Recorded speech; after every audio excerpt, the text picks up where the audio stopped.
Exploring theology, doctrine, and all of the fascinating subjects in between, broadcasting from an undisclosed location, Dead Men Walking starts now.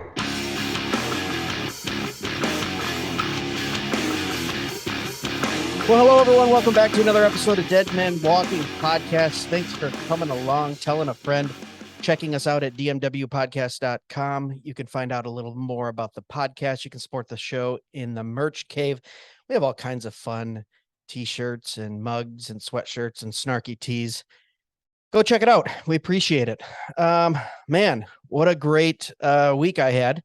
I don't know when this will be dropping, but I just got back from the Fight Laugh Feast conference. I'm sure you guys have been hearing some of those episodes that we did, and it was awesome. Got right back from Tennessee up into Michigan, and now we're back at it, and we have a special guest here today. It is Mr. Ed Kost. He's the creator and producer of the Redeem podcast, a very unique podcast, I would say. Not very many of them out there, a lot of podcasts out there. And this one is unique. Mr. Ed Kost, why don't you tell us about this podcast and introduce yourself to our guests? How you doing, brother? Hi, everyone. Thanks for having me. I'm from Australia, down under, and I am, like Greg said, the host of Redeem podcast. So I create dramatized stories inspired by biblical events. So the intention is to spread the messages of Christ through immersive drama. And it aims particularly at adults because adults love dramatized podcasts too, not just children. And I'm really passionate about high quality Christian entertainment that isn't cringy and actually enjoyable. Yeah. So before we get into it, I want to play a little clip just to give the listeners an idea of what they'll be listening to when they tune into the Redeem podcast. Check it out. They stopped at the heavy olive wood doors of the king's chamber. That better be you, Claudius. Good luck. Shut up. Claudius took a deep breath and pushed the heavy door open. He turned and glared at the guard as he shut the door. I love it. We got the sound effects, the accents, the different characters. Very cool, man. Thanks a lot. One of the soldiers actually sounds like Russell Crowe, my favorite character. Yeah. I was very lucky when I found him. Hey, let's get him saved and get him on your podcast. Absolutely. Very cool. So tell me a little bit about where this idea came from. You said you like quality podcasts. It's aimed towards adults. I don't hear a whole lot of podcasts out there like that are exploring the Bible through professional audio, sound effects, and things like that. So where'd the idea even come from? So I was inspired originally by listening to The Lion, the Witch, and the Wardrobe as a teenager.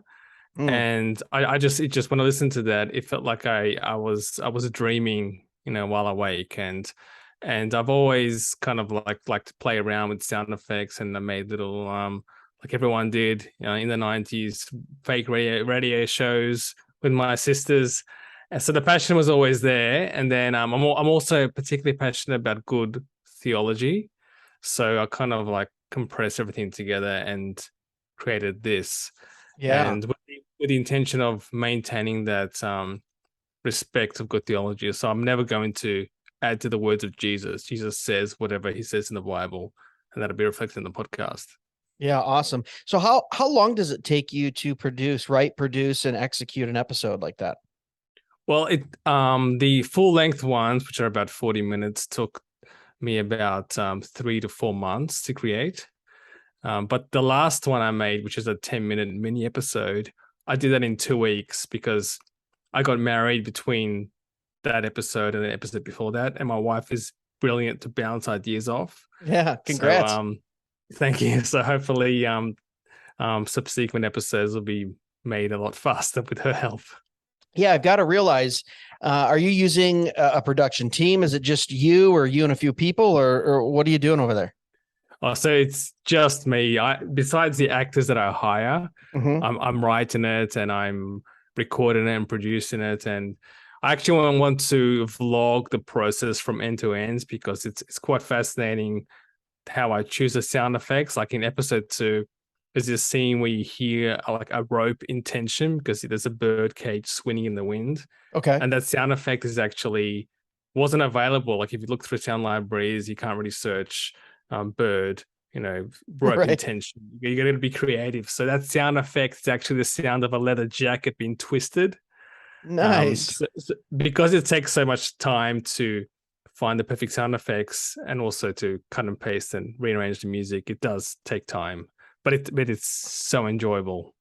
Yeah, when I listened to it, I just went, "Oh my gosh!" As someone who's been running his own podcast for 2 years, and I do all my own edits and sound and audio, and I'm very on the beginner's side of it. Okay, I'm by no means an expert. I just went. The very first thing I thought of was not, "Oh, this is beautiful quality," or "I love the story." I just went, "This has got to take so long to produce and write and edit and find those effects." Seriously, I was thinking about the technical side of it, and it's done so beautifully. It really is. I mean, Thank you for so listeners, much. you guys need to go check out Redeem Podcast because it's something where you listen to it. It kind of takes you away.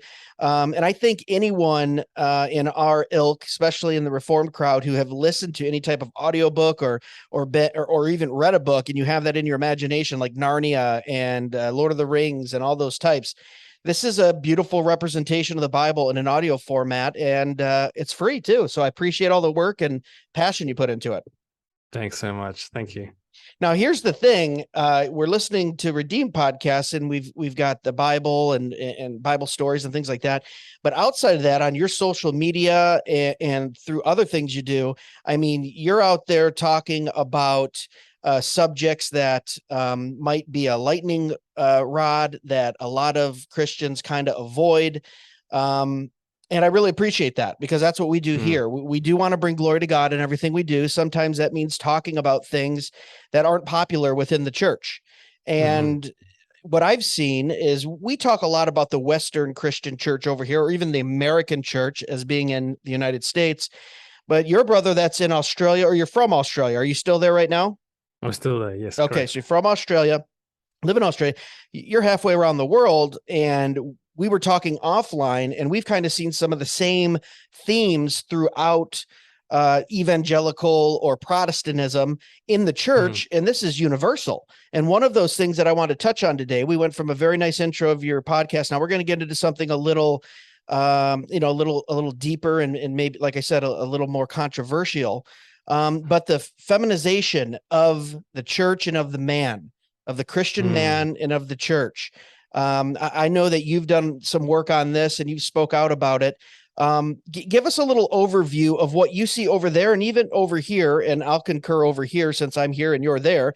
But what have we seen in the last 10, 20, 30 years within the church, and really ramped up in the last 3 to 5 years of the feminization of church?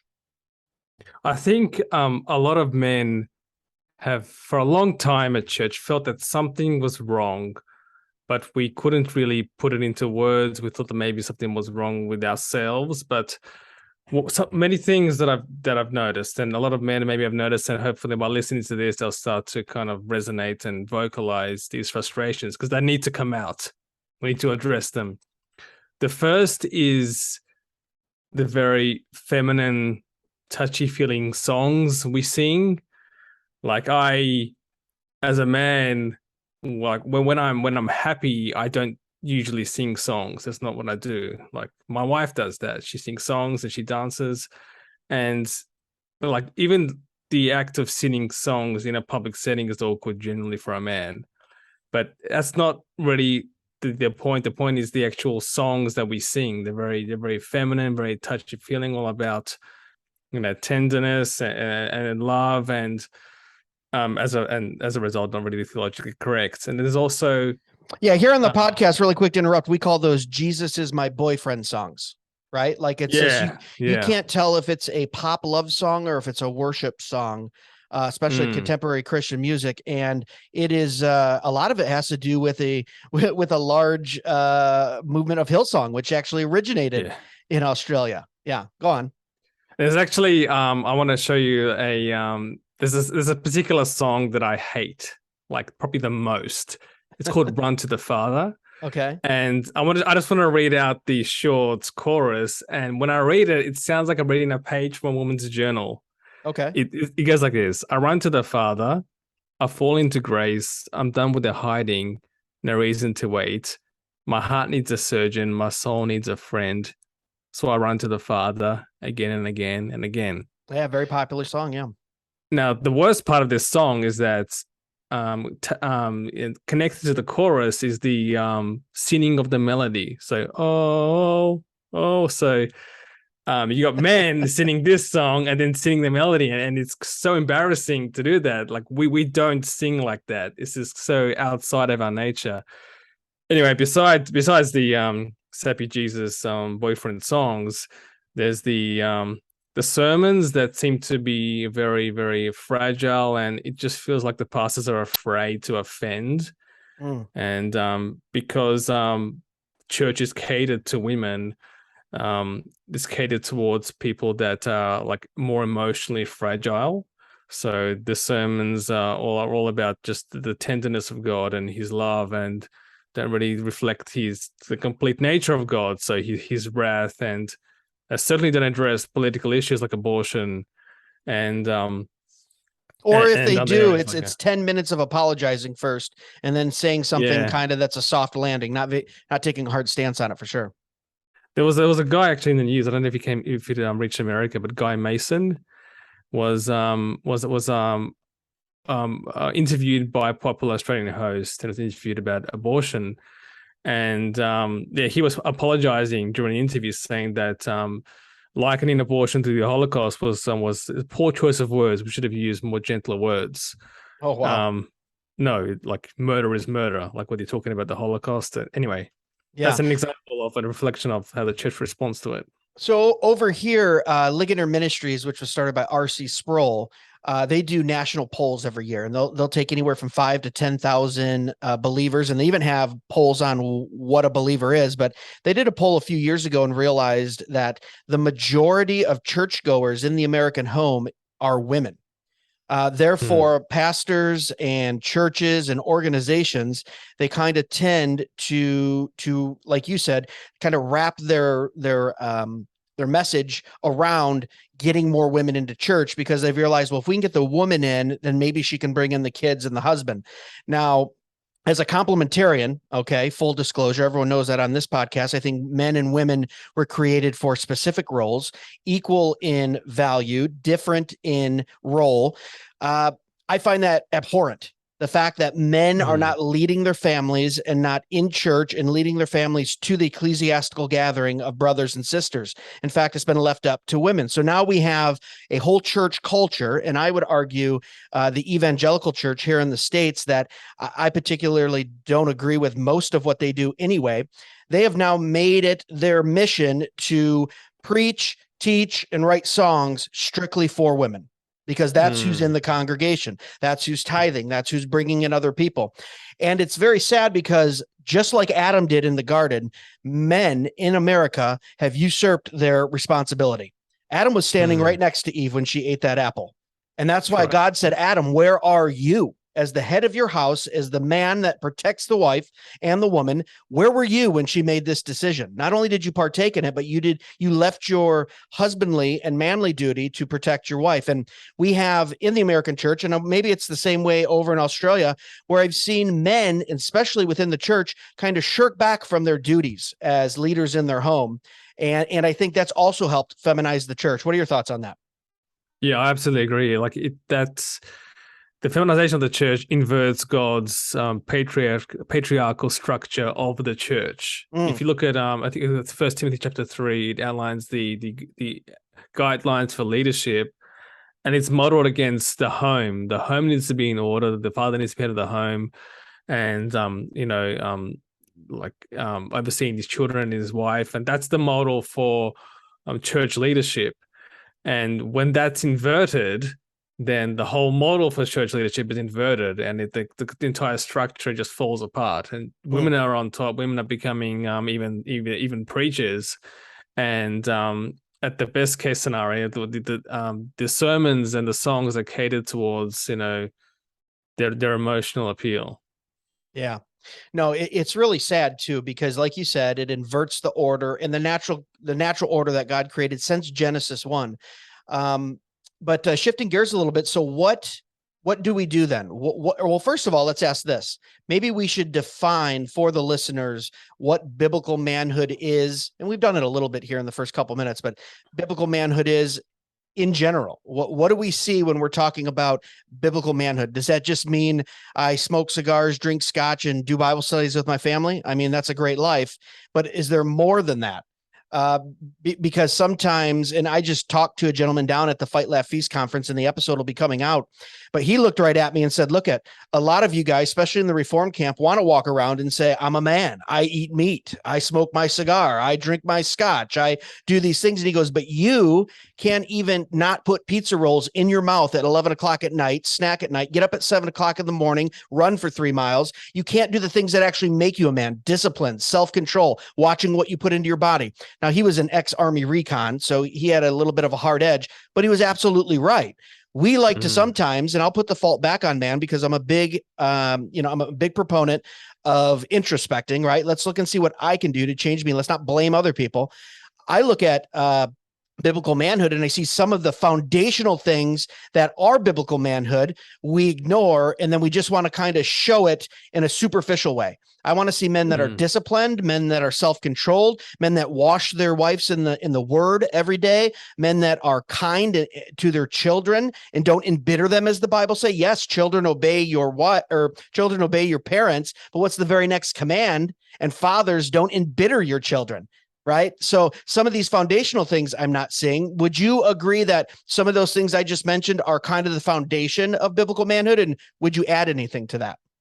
Absolutely. Like even at a physical level, like the physical discipline, I personally have cold showers every morning. I love it. Like and disciplining your body. That's I like how Paul uses that example of like fighting with your hands, and how we discipline our body by beating it into submission, because there's a integration between like the physical discipline and spiritual discipline, because you look at all the like even the secular advice about waking up early, having cold showers, and going to the gym. Like you do that because the discipline it creates then seeps into all other areas of your life. Yeah. So it makes sense for Christian men to use physical discipline to model their spiritual growth. So there's absolutely a connection that we tend to overlook. And to answer your question about biblical manhood, I think the easiest model to follow is the model of Christ. Amen. Like you look at how Jesus lived. He didn't just walk around handing out daisies and helping grandmothers across the road. What he did first of all was he challenged the authorities and he fought for truth. And he wasn't afraid of ridicule. He also fought for the weak by reaching out and doing the unthinkable and actually touching lepers. Lepers were representations of sin, and you certainly didn't touch them, but he did that. He touched them. He just also worked hard. He had a job as a carpenter, and I was just talking to my wife a couple of days ago about how insanely intense Christ's life was. For 3 years, he devoted himself to this ministry, and he had throngs of people reaching out to him, wanting to get healed. Most of them just wanted, superficial healing, and he had to wake up early to be alone. And he often had to run away almost in a boat to be alone. It was just such an intense, hard-working life. And also real men growing God's word. In Luke, it says Jesus increased in wisdom and stature and in favor with God and men. So just Christ's life is a very, very like simplified model of biblical manhood. And then you can, expand it to the men of the Old Testament, who are men just like us, but just devoting themselves to God's favor. And no, that's always good advice when we say, let's model what men should be after Christ. He was obviously fully God and fully man. and that is a perfect example. So what do you think are some of the effects that we've seen in the last 5 to 10 years of a feminized church, both in the West, in the United States and the West and around the world? What are some of those effects that we're seeing that we would say, well, if we had biblical men in this position, or we were following the created order, we would see this differently? Do anything come to the top of your head? I think the first thing that comes to the top of my head is we'd have men that can defend the Bible more fervently and with greater strength. Sadly, if you ask the average man, I think in church, how to defend the Trinity and how to even summarize the gospel, like they're likely to have trouble. They'll stumble and maybe lose their words, say a few buzzwords, but it was a commandment, it says in Peter, to give a response, be ready to give a response when you're challenged. And I think Apologia Church does a great job of showing like the effects of that and how important that is.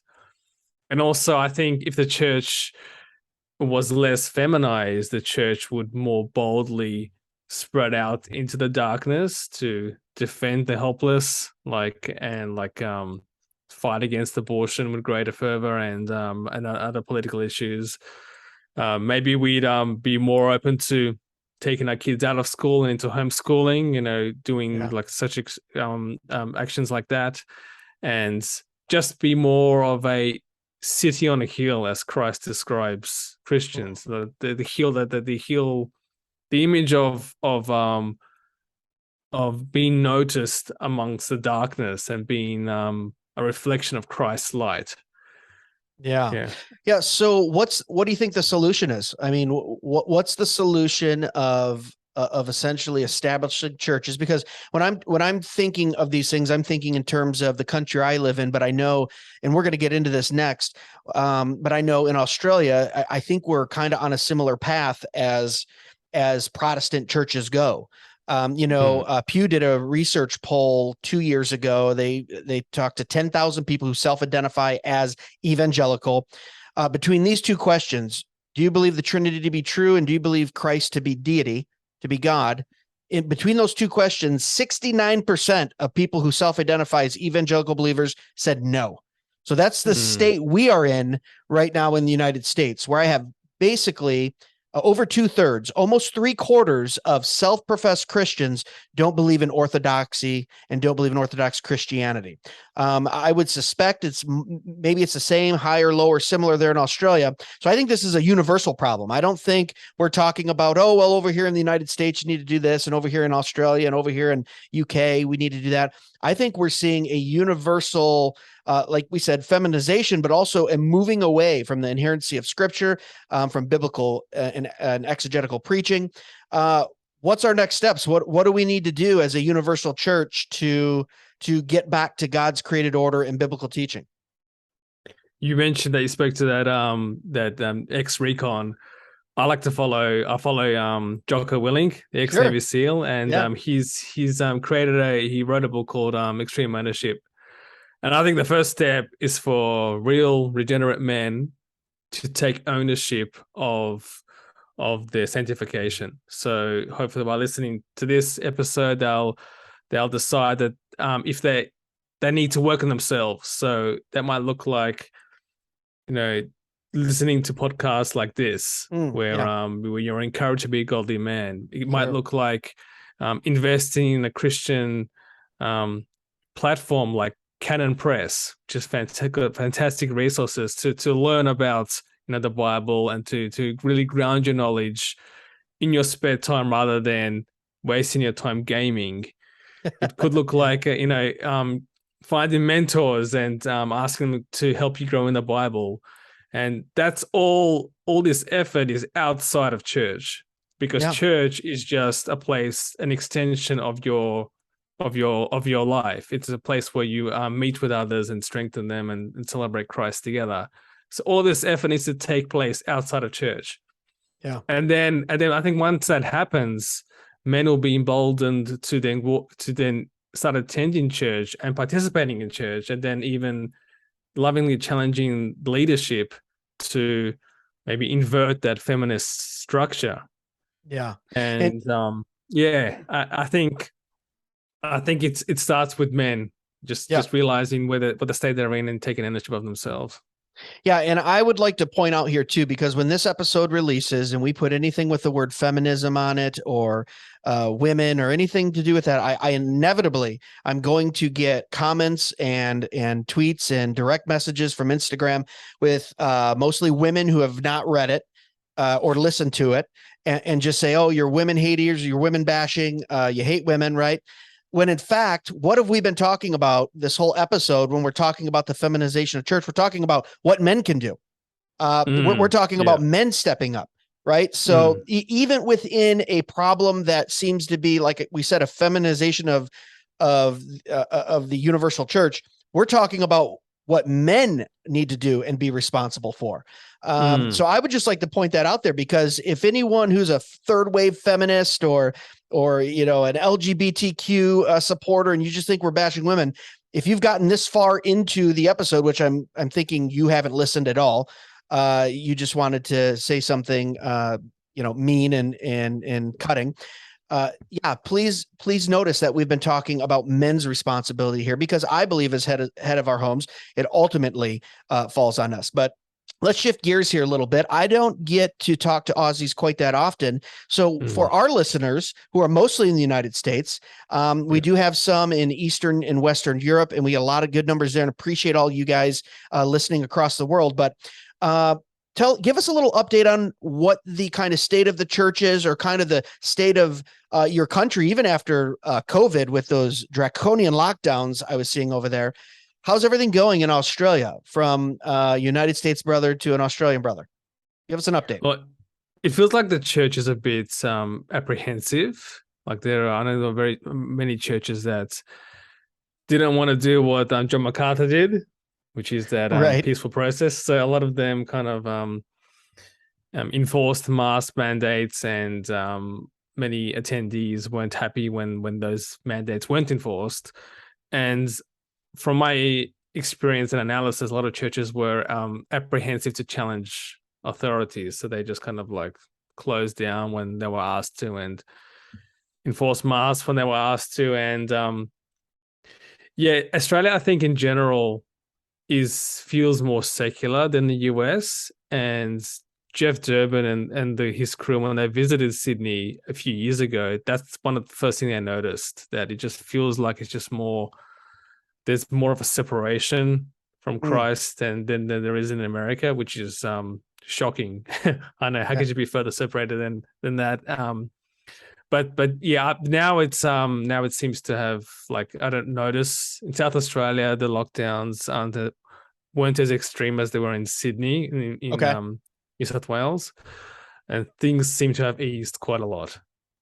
Yeah, I did have a chuckle when I was first reading international news when this all went down, and I went, how are they going to lock down the outback?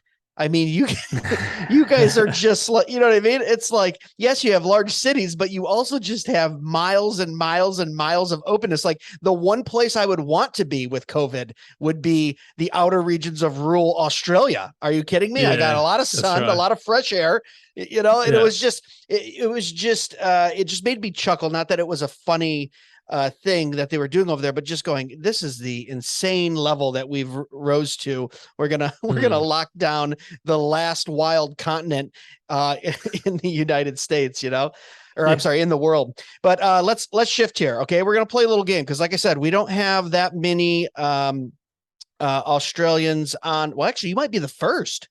You might have that title, so I love it. Nice. We're gonna play a little game. I'm gonna give you 3 clips. It's called Is It Authentic Australian? Okay. And as our official one and only Australian guest, you need to tell me, is this authentic Australian? This is first one is Jim Carrey's accent in Dumb and Dumber. That's a lovely accent you have. New Jersey? Austria. Austria. Well then, good day, mate. Let's put another shrimp on the barbie. Okay, is that authentic, or we throwing him out? Is he imposter? No, it's not good. Not good. All right. Is it another in an American accent? All right. Now this one is a little. He was popular when I was growing up. This is Paul Hogan in Crocodile Dundee. Here we go. Knife. That's a knife. That's a knife. Now, just for full disclosure, that's what every American kid thought an Australian was in the 80s and early 90s. So is that authentic Australian? Are you guys walking around with crocodile teeth and leather boots on? In some areas, yes, absolutely. He says, okay, so that could be authentic. All right, here's the last one. One of my favorite Aussies. Here we go. If there's one thing that I, Steve Irwin, would want to be remembered for, it's be remembered for passion and enthusiasm. Conservation is my job, my life, my whole persona. All right, there we go. Steve Irwin. Is he authentic Australian?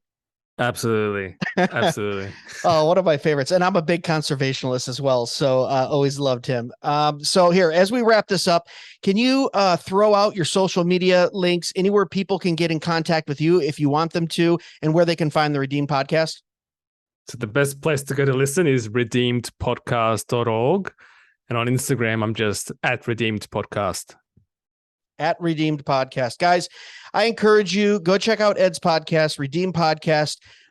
It's so cool. I've already ran through just about all the episodes just in the week or so that it was brought to my attention. I know we have a mutual friend, I believe, in Dwayne Atkinson, which his name comes up over and over again, just because he is such a great brother in the Lord. 4 episodes into this podcast, he reached out to me and goes, I don't know who you are. I just heard you. I go, how'd you even find me? There's 12 people listening. He's like, hey, this is what I do. I make sure I find new podcasts. I encourage him. He brought me on the show, helped me along. And, every third guest I feel like I talk to, they know him in some way. And we have that mutual friend, and he did a really awesome episode with you as well, too. So guys, if you want to hear more from Ed on a different subject, go check out Dwayne's podcast, The Bar Podcast, Biblical and Reformed.